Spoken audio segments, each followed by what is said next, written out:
So yeah, I've only experienced opiate stigma in the UK twice. So once from mentalised based therapy group MBT on Crozier Road, Hackney, London, part of East London Foundation Trust NHS Mental Health Services, also called ELFT, and this was in 2014. However, I had picked up from the 12-week, hour and a half MBT introduction group, and then the 18-month, 3 days a week, 15 hours a week MBT group that I'd been encouraged or more forced into because they thought it would be more beneficial than the 1 day group.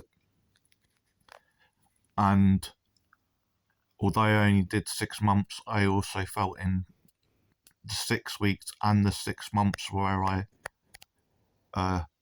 sought to go to the 1 day group because it was becoming unmanageable, both with chronic pain, lack of sleep, and going from 0 hours to 15 hours a week, plus travel was 21 hours.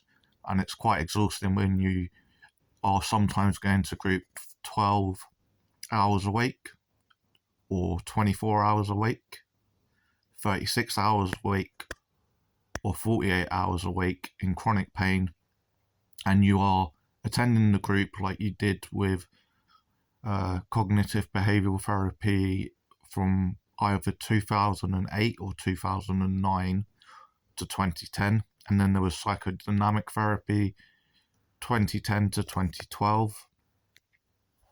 And on those occasions where I was entering 24 hours or 36 hours a week or 48 hours a week, and I wanted to attend the groups or counselling and I didn't want to miss it, I would take a Lucozade, which would ensure that I wouldn't pass out or go to sleep on the train, at home, bus, wherever, or even within the group.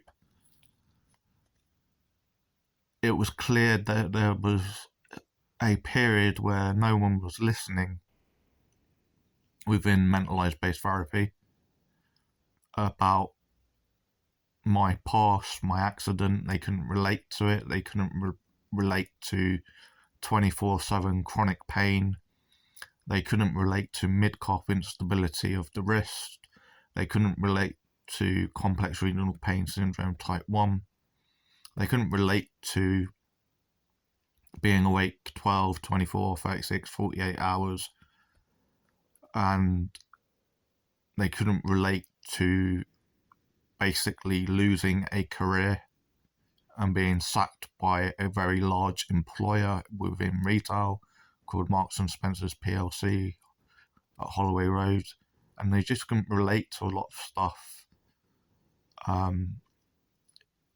And it was clear they weren't paying attention to the medication that I was informing them about as well. And so the 2014 assessment was a little bit of a shock, but not overly a shock. I was just grateful that the consultant psychiatrist that banned me from any East London Foundation Trust services and wrongly called me a drug addict, and not only did the investigation team and the old CEO, rest in peace, do a weak investigation in 2014 or 2015, they did not allow me access to my ELF NHS records, which would have shown I've never hidden mid-calf instability, I've never hidden that accident, I've never hidden complex renal pain syndrome type 1, or reflex dystrophy dystrophy as it's also called, or known as RSD, RSDS, which is reflex dystrophy syndrome. I never hidden the accident, the chronic pain, the 4.5 years of 2003 to 2007 legal battles with Marks and Spencers, and how it was settled out of court, and the stress that caused me, and how M&S treated me, and how that triggered how social services had treated me as a child, and how the court had treated me as a child, and brought triggers of boarding school as well as a child. And so basically, it didn't come to an overall surprise, yet the investigation was rubbish because it did not access my NHS physical records of the disability, nor did they allow me access to my physical mental health records in 2014 and 2015. They didn't send me to VoiceAbility and Advocacy service, or for, however you say it, another advocacy service. I never heard of them until I moved to Bedford. So the ban stayed in place. So this lady, consultant, was saying that, and so did the head office, they agreed with everything she said, yet did not do a proper investigation. So between 2014 to 2016, I couldn't see a consultant psychiatrist, I couldn't see a consultant psychologist, and I could have no physical help for my borderline personality disorder and major depressive disorder with chronic pain, disability, as she had wrongly accused me as a drug addict, and therefore the ban and poor investigation was in place. So if I remained in London, it would have never got resolved. And when you mentally can't sort things out, it wouldn't get resolved. I moved to Bedford in 2016, and to my shock and horror, I found out East London Foundation Trust ran Bedford and Luton mental health services. So in 2016 and 2017, I said, is the ban still in place? And because they hadn't got it electronically and it hadn't merged properly, I said, well, I'm going to tell you the truth. This lady in the trust put in this ban, didn't do a proper investigation. So I was assessed by a dialectical behavioural therapy clinical consultant psychologist and their team 4 times to demonstrate that I could do dialectical behavioural therapy, take it in, take part in it, while on pain drugs over 6 months. How I was not a drug addict, how I could prove my complex renal pain syndrome and wrist instability. So I was assessed in 2016, 2017, and then eventually got DBT 2018, into 2019. And the 4, normally you'd only have 1 assessment, maybe an hour. So I had 4 assessments, an hour apiece, to demonstrate.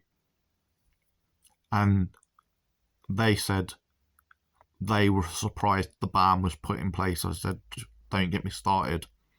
I said, the pure opiate stigma has come from America, and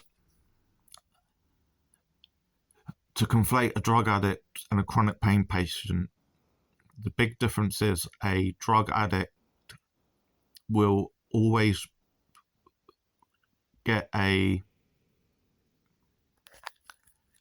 itch, a thirst, or a high for the drug, and they're chasing it, and they'll lie they'll do anything. They'll go to the street corner and get drugs. When a pain patient like me and others have a delay in repeat prescriptions, or in this case, like at Goldington Avenue in Bedford, 2023, we have to wait patiently to get back on our pain drugs, and we will go to the shops and the pharmacy and we'll buy paracetamol, ibuprofen, aspirin, and paramol and cocodamol, and we'll wait. Thankfully, the psychiatrist never had the power to take me off my pain medication in 2014, and so I struggled for 2 years on the mental health side of things with the borderline personality disorder and major depressive disorder and the stress of being banned. And the other time I have experienced opiate stigma is January 2023 at Union Street Clinic, partnership to Goldington Avenue, where I had no contact physically with the GP surgery or GPs for 3 years. My GP had left. The GP was late. The GP spent the first 2-3 minutes asking why I wanted to go to MSK Circle again. I said it's so that I can go to Adam Brooks Pain Clinic and seek neuromodulation, spinal cord implant testing and trialing, and if it works as good as the twice a year stop 2018 stellar ganglion blocks, then I would have a permanent implant put in, and the battery would last 5 years, and I could send electric signals to disrupt the pain and send new sensations to disrupt the pain, and I could turn it on and off and change the settings. I wasn't ready for it in January 2020 when it was offered mentally, and I didn't know what neuromodulation meant when it was spoken about in October 2019 by MSK Circle. Then Goldington Avenue doctor on January 2023 implied and labelled or suggested I was a drug addict, which then computes. So she said she'd take my pain patch to, which a pain patch is much, much more safer for me. I've been on a pain patch since 2009. People like myself, I can't speak about other pain patients and BPD patients with MDD. I get uncomfortable with change of a routine. And so she said she was going to put me on night and day morphine, which I would have to collect every 7 days, have to order every 7 days. And I said, but I want to go back to pharmacy2u.co.uk. I'm not going to put that extra cost on the NHS for me to have to order night and day morphine. And I said, if you put me on night and day morphine, I will probably stockpile them and try to commit suicide, because you're messing with my routine and safe pain patches. I have never stockpiled Sapper pain. Mathematically, it's 7.7 over 30 months a day, and then I take 6 to 10 a day, and it's my main bloody painkiller.